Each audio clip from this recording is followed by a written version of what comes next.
Hello नमस्कार साथियों। जय श्री कृष्णा। आज हम जो अपना पाठ चल रहा था संसद के 3 अंग थे: राष्ट्रपति, राज्यसभा और लोकसभा।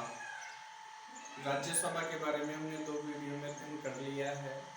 आज उसी क्रम के अंतर्गत हम जो निम्न सदन है संसद का, जिसे लोकप्रिय सदन के नाम से भी जाना जाता है, लोकसभा, उस लोकसभा के विषय में चर्चा करेंगे। तो देखिए, आज का बिंदु है वो अपना रहने वाला है लोकसभा।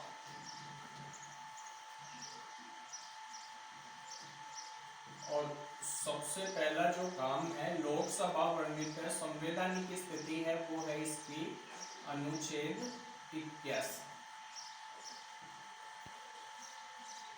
अब देखिए, प्रक्रिया वो ही रहेगी, यानी बिंदुओं के आधार पर हम इसको देखेंगे और उन्हीं बिंदुओं को तैयार करेंगे। जो राज्यसभा के बिंदु हैं वो बिंदु लोकसभा के रहेंगे। यानी सबसे पहले हम सामान्य जानकारी लेंगे लोकसभा की।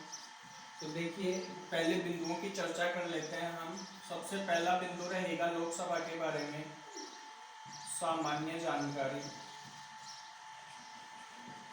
या परिचय। और सामान्य परिचय के बारे में वो ही 4 बिंदु लेंगे। पहला बिंदु इसका इतिहास, लोकसभा कहाँ से चालू हुई। दूसरा फिर इसका गठन, लोकसभा के रूप में इसका गठन कब हुआ। तीसरी बात इसकी आ जाती है अपने पास कि प्रथम अधिवेशन या बैठक, प्रथम बैठक या अधिवेशन। और चौथी बात ले लेते हैं हम इसके उपनाम, वो ही लेंगे जो हमने वैसे की वैसे। देखो, राज्यसभा को पढ़ा तो ऐसे कैसे था, राज्यसभा क्या है, राज्यसभा का गठन कब हुआ, बैठक कब हुई और उपनाम क्या है। तो वैसे ही लोकसभा के देखने हैं।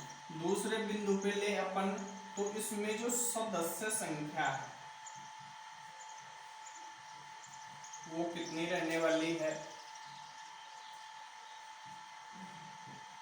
तीसरा बिंदु यदि ले अपन, तो तीसरे बिंदु के अनुसार योग्यता, सदस्यों की योग्यता कितनी हो, और योग्यता होने के बाद हम इनका निर्वाचन कैसे करवाएं, वह कौन करे। चौथा बिंदु है अपना योग्यता का, यानी वही जो राज्यसभा थी उसी राज्यसभा के अनुसार लोकसभा के सारे कार्य होंगे। उसके बाद शपथ, लोकसभा के सदस्यों की शपथ। छठवां बिंदु ले ले अपन, तो पद मुक्ति, शपथ लेने के बाद उनकी पद मुक्ति कैसे हो। और सातवें की यदि बात करें तो इनका कार्यकाल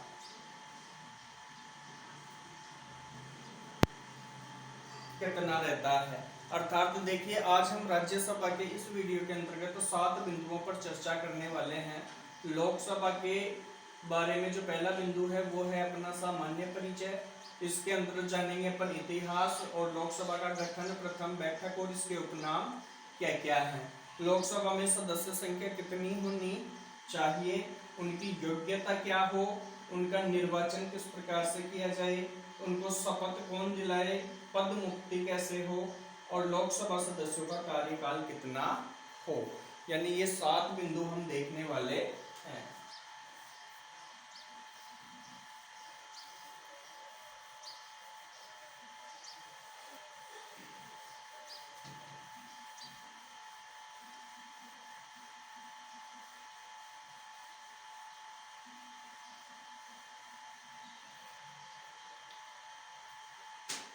तो देखिए, पहला बिंदु है लोकसभा, जो कि अपने अनुच्छेद 81 में वर्णित है। इसका पहला बिंदु यदि हम ले तो पहला बिंदु है सामान्य परिचय।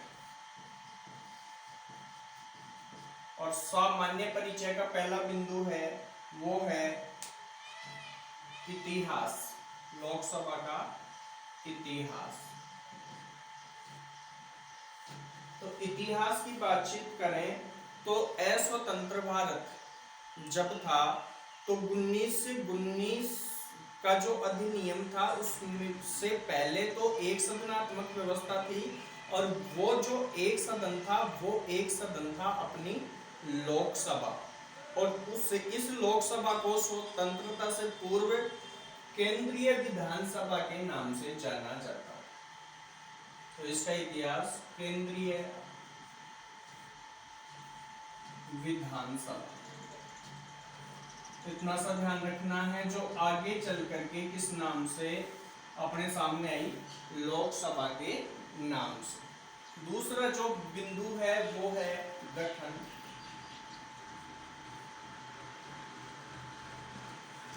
दूसरा इसका गठन, तो इसका गठन हुआ 17 मई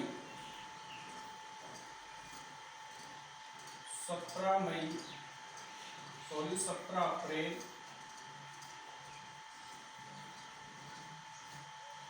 1952 में ये जो केंद्रीय विधानसभा थी वो जाकर के अपने रूप में आई लोकसभा के रूप में, इसका गठन हुआ।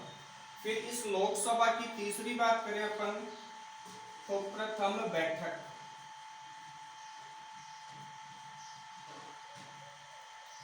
इसकी प्रथम बैठक थी 13 मई 1952 को इसकी सर्वप्रथम बैठक हुई।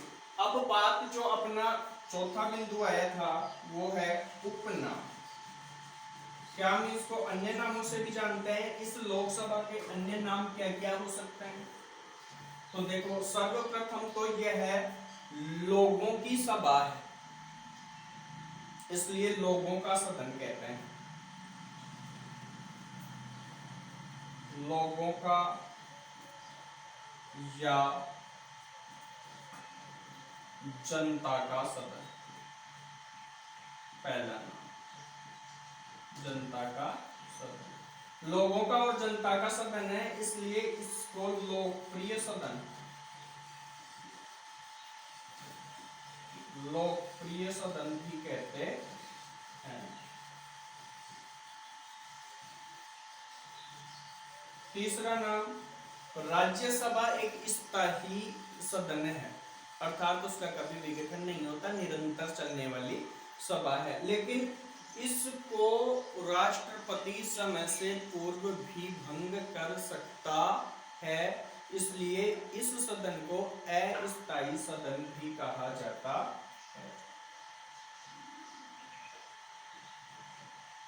अस्थायी सदन। और चौथा जो मोस्ट है आपका वो है लोकसभा को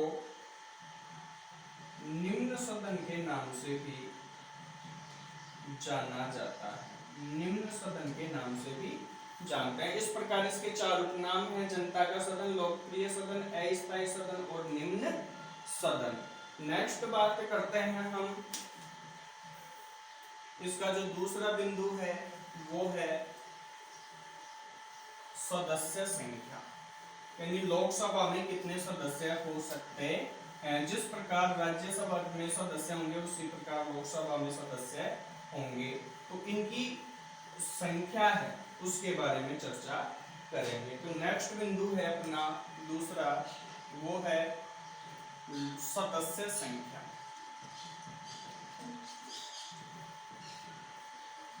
लोकसभा में कितनी सदस्य संख्या होगी इसके बारे में देखेंगे। देखो, सीधी बात, लोकसभा में जो सदस्यों की संख्या होगी वो होगी अधिकतम, इसको दो भागों में देख सकते हैं, अधिकतम तो कितनी होगी और वर्तमान में कितनी है। सदस्यों की संख्या अधिकतम कितनी हो सकती है और वर्तमान में कितनी है। तो पहले हम बात करें यदि अधिकतम की, तो अधिकतम 552 हो सकती है। इस 552 को हम 3 भागों में बांटेंगे और यहीं से प्रश्न पुटअप होते हैं तीनों भागों में। देखो 530, 20 और 2।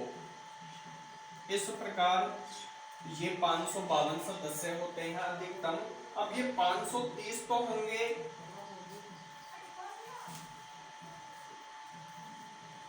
राज्यों के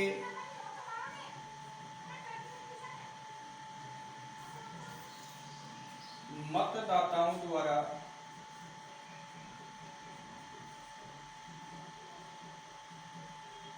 राज्य के मतदाताओं द्वारा निर्वाचित। ये जो 20 सदस्य हैं आपके, ये 20 सदस्य होंगे केंद्र शासित प्रदेशों से। केंद्र शासित प्रदेशों के मतदाताओं द्वारा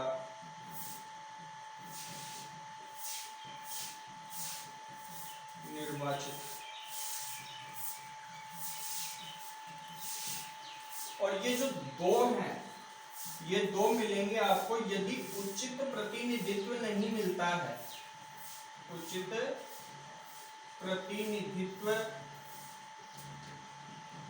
नहीं मिलता है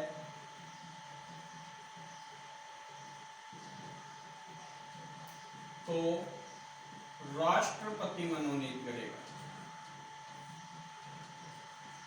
राष्ट्रपति मनोनीत करेगा इन दो को। यदि उचित प्रतिनिधित्व नहीं मिलता है तो राष्ट्रपति मनोनीत करेगा।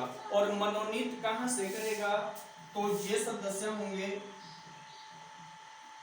इंडियन एंग्लो समुदाय से। इंडियन एंग्लो समुदाय से ये जो दो सदस्य होंगे वो इंडियन एंग्लो समुदाय से होंगे। तो ये तो हुई अधिकतम। इसको दो पार्टों में बांटा सदस्य संख्या। अधिकतम तो ये है, यानी कुल होंगे 552 और 552 के अंतर्गत जो 530 हैं वो होंगे राज्यों के मतदाताओं द्वारा निर्वाचित। जो 20 सदस्य हैं वो होंगे केंद्र शासित प्रदेशों के मतदाताओं द्वारा निर्वाचित। और जो 2 सदस्य हैं वो होंगे आपके उचित प्रतिनिधित्व नहीं मिलता है तो राष्ट्रपति मनोनीत करेगा। और वो मनोनीत करेगा इंडियन एंग्लो समुदाय के अंतर्गत। इसके बाद बात करते हैं हम तो अधिकतम के बाद वर्तमान में सदस्य की संख्या। तो वर्तमान के लिए देखेंगे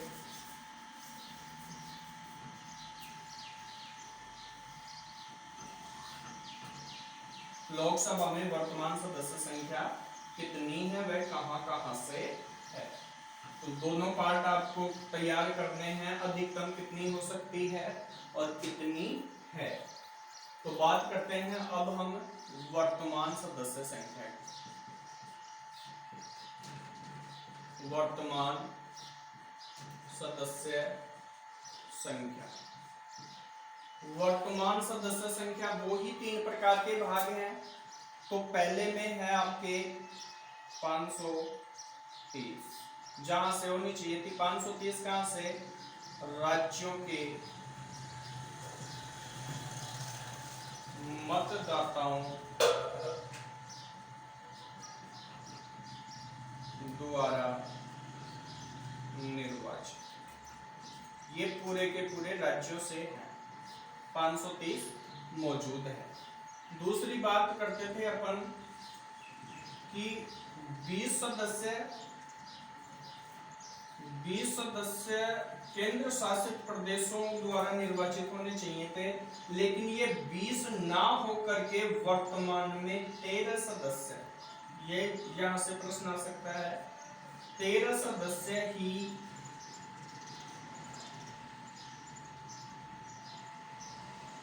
केंद्र शासित प्रदेशों द्वारा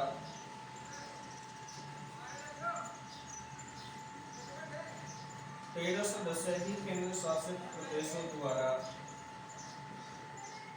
निर्वाचित है।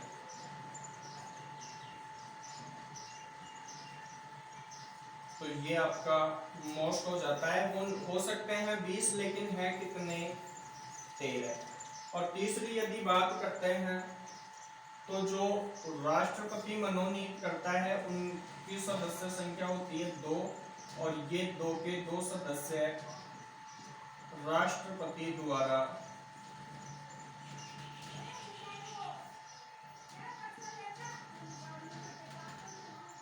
मनोनीत है, राष्ट्रपति द्वारा मनोनीत है। इस प्रकार यदि हम योग करें तो वर्तमान संख्या है राज्य द्वारा 530 प्लस केंद्र शासित प्रदेशों द्वारा 13 प्लस 2 राष्ट्रपति द्वारा। इस प्रकार जो लोकसभा की वर्तमान सदस्य संख्या है वो है आपकी 545,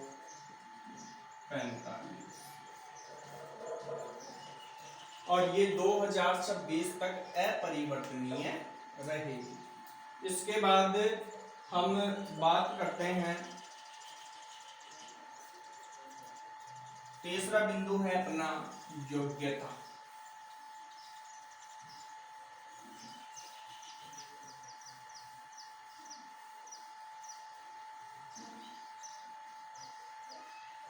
तीसरा बिंदु है अपना योग्यता, लोकसभा सदस्य हेतु योग्यता। तीसरा बिंदु है योग्यता। और योग्यता कौन से अनुच्छेद में वर्णित है, तो योग्यता है अनुच्छेद 84 वर्णित है। योग्यता के लिए हम विशेष रूप से 4 बातों का ध्यान रख सकते हैं, जिनमें से जो सर्वप्रथम बात है वो है सबसे मोस्ट कि लोकसभा का सदस्य बनने के लिए जो आयु है वो 25 वर्ष होनी चाहिए, आयु 25 वर्ष। दूसरी यदि इंपॉर्टेंट बात करें हम तो मतदाता सूची में नाम होना चाहिए, मतदाता सूची में नाम हो। तीसरी बात करें तो भारतीय नागरिक हो।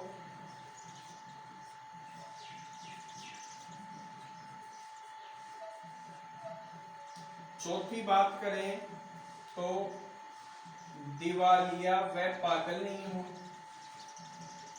जो सभी में सेम होती है लगभग, दिवालिया व पागल ना हो। और पांचवी बात यदि हम करें इसके बारे में तो हम कर सकते हैं कि किसी लाभ के पद पर ना हो, किसी लाभ के पद पर ना हो। इस प्रकार यदि भारतीय संसद के एक अभिन्न अंग लोकसभा का सदस्य यदि हम बनना चाहें तो हमें ये 5 योग्यताएं विशेष रूप से होनी चाहिए। आयु 25 वर्ष, मतदाता सूची में नाम होना चाहिए, भारतीय नागरिक होना चाहिए, दिवालिया व पागलपन ना हो, किसी लाभ के पद पर ना हो। इस प्रकार अपना जो योग्यता वाला तीसरा बिंदु है वो क्लियर हो जाएगा। अब चौथा बिंदु है कि योग्यता के बाद हम क्या करेंगे, निर्वाचन सेलेक्ट करेंगे। तो निर्वाचन के लिए जो प्रक्रिया है वो अपनी आती है चौथे बिंदु के अंतर्गत। लोकसभा सदस्यों का निर्वाचन।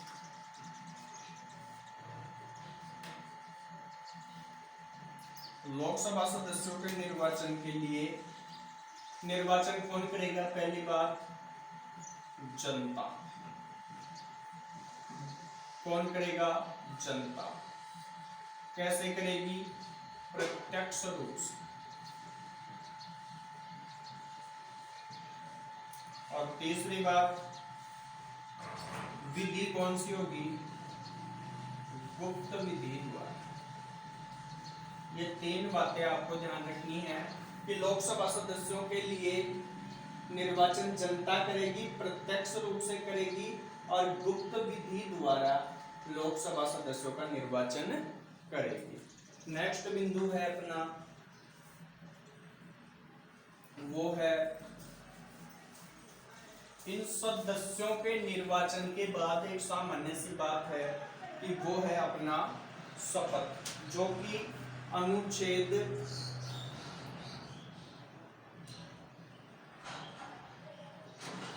'शपथ' निर्वाचन होने के बाद इनको शपथ कौन दिलाए, तो शपथ दिलाएगा इनको, कहाँ लिखा हुआ है शपथ? अनुच्छेद 99 में पहली बार। लोकसभा सदस्यों को शपथ कौन दिलाएगा? तो पहले नंबर पे तो शपथ दिलाने का काम करेगा लोकसभा सदस्यों को कौन? राष्ट्रपति। और यदि राष्ट्रपति असमर्थ हो तो दूसरे नंबर पे इनको शपथ दिलाएगा, वो दिलाएगा राष्ट्रपति द्वारा मनोनीत व्यक्ति। राष्ट्रपति द्वारा मनोनीत व्यक्ति इनको शपथ दिलाएगा। नेक्स्ट यदि छठवां बिंदु ले ले अपन, तो पद मुक्ति।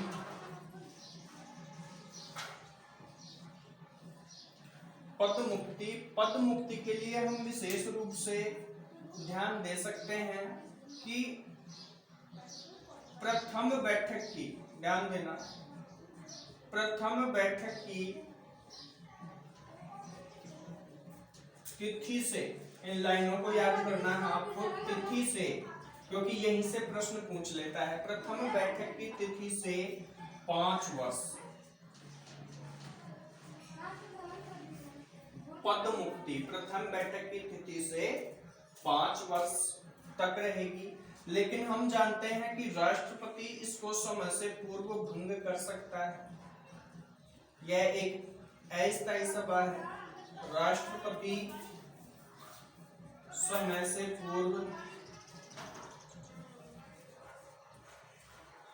इसे भंग कर सकता है। तो भंग करने की स्थिति में, दूसरी बात भंग कर सकता है, और यदि राष्ट्रपति इसे भंग करे तो एक बात का और ध्यान रखना कि फिर 6 माह के अंतर्गत चुनाव होने आवश्यक है। भंग करने की स्थिति में 6 माह में चुनाव होना आवश्यक है।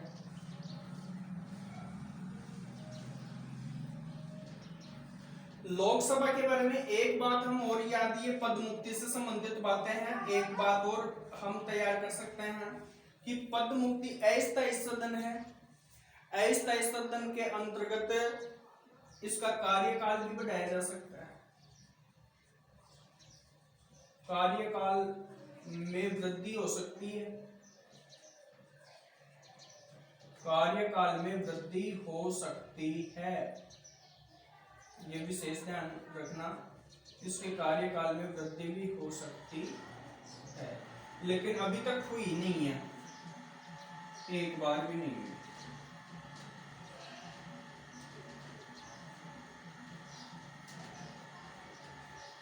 ये पद मुक्ति से संबंधित है। और अपना त्याग पत्र, अर्थात पद मुक्ति के लिए त्याग पत्र किसे देंगे? तो लोकसभा के सदस्य त्याग पत्र देंगे लोकसभा अध्यक्ष को।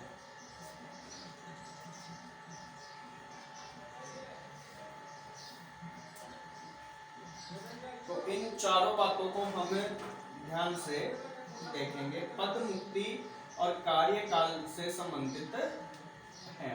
इस प्रकार से लोकसभा के अंतर्गत विभिन्न प्रकार के 6 बिंदुओं का हमने अध्ययन किया है। आगे जो शेष बिंदु हैं उनके बारे में हम अगले वीडियो में चर्चा करेंगे। जय हिंद, जय भारत, जय श्री कृष्ण।